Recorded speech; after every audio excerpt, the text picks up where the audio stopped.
एणिकी प्रति ब्लॉक रे निर्माण होइबो गोटे लेखाएं शीतल भंडार एने सूचना दैछंती जोगाण मंत्री कृष्णचंद्र पात्र। प्रत्येक चाषी को तांकर मान्यता मिलिबो किपरि चाषीर उत्पाद नष्ट हेबो नाही एवं चाषी माने उचित मूल्य पाइबे सेने व्यवस्था चलीछि। सेहिपरि जेउठी मंडी व्यवस्था नाही सेठी मंडी व्यवस्था खूब शीघ्र हेबो एवं सेठाको चाषी किभଳି निज उत्पाद आनी बिक्री करि पारबे सेने व्यवस्था मध्य करा जिवो।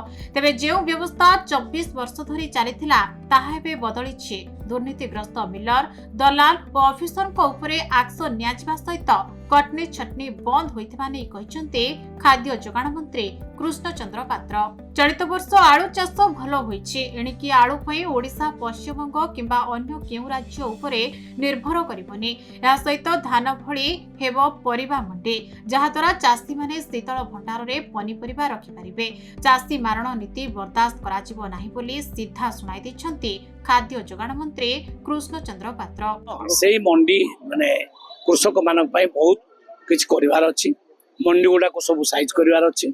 जोठी मंडी व्यवस्था नाही सेठी मंडी व्यवस्था केमती तुरंत हबो एवं कृषक माने मंडी को आनिकरी तांकर प्रोडक्ट बिकिबे सेटार व्यवस्था एवं कृषक माने एक्स्ट्रा जो प्रोडक्ट को केमती स्टोर कर रखिबे ता पई कोल्ड स्टोर व्यवस्था।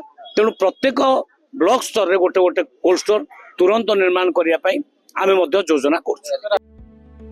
भुवनेश्वर चिरंजीव सेठी रिपोर्ट खबर ओडिशा।